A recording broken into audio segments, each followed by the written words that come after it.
Yo, what's up guys? Ngayon usapang double booking, pataas naman tayo. Double, triple, quadruple hanggang 6 na booking is pwede sa Lalamove, no?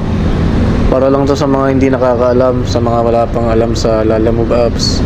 Kung alam niyo na to is pwede na kayong mag-skip. So, share knowledge lang to sa mga walang alam sa pag triple booking, no? So, gaya nga doon sa mga service type ni Lalamove sa nakaraang video natin. Ngayon, magti-triple booking tayo, no? So, subukan natin yan. Gagamit lang tayo ng 2 regular, 1 pooling. Kasi medyo matumal din ngayong araw. So, let's go. Ako po, pick up Lalamove. Nandito na nga tayo sa first pick up natin. Sabayan natin yan. Sabi sa notes, show may daw yan. So ito na nga yung item, show may. Dali na natin dun sa motor natin. Lagay lang natin sa lalabak kasi frozen food yan eh. Baka matunaw at masira. Yan, yung unang item natin is siomai. So after 15 minutes nga nakakuha naman tayo dito ng kasabay na pooling. Hindi ko alam kung anong item pero sabi sa notes is small item lang naman. So punta na natin. Ito yung pangalawang item natin.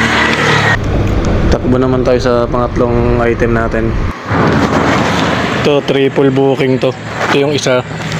Ito yung pangalawang item natin. Tapos ito yung isa naman. Triple booking to mga lods. Balik na punta lang batasan. Kumuha lang kayo ng 1 pooling. Yan. Triple book yan loads. Papunta tayo ng Batas. Bali ito yung mga ongoing order natin. Bali kung mapapansin nyo dyan guys is meron akong 1 pooling saka 2 regular, no? So kung mapapansin nyo yung pooling is mas mababa yung presyo kaysa sa 2 regular, which is yung 1 regular is 145 and yung isa naman is 170 plus. So, para makapag triple booking pataas kayo, dapat meron kayong maximum na 2 regular saka 1 pooling. Yung pooling na yan is hanggang 4 yan. So, posible tayo makapag 6 na booking.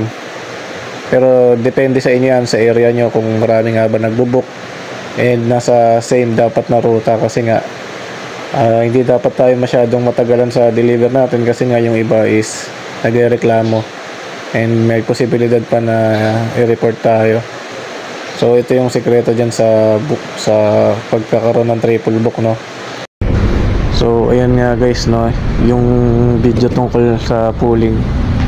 So kung nagustuhan nyo tong video na to guys, kung nakatulong sa inyo to, is mag-like and subscribe kayo. And gagawa pa tayo ng isa pang video kung para sa mga aspirant na Lalamove natin, Lalamove riders, para mas makatulong sa inyo ng malaki na tips kung paano nga ba kumita ng mas malaki.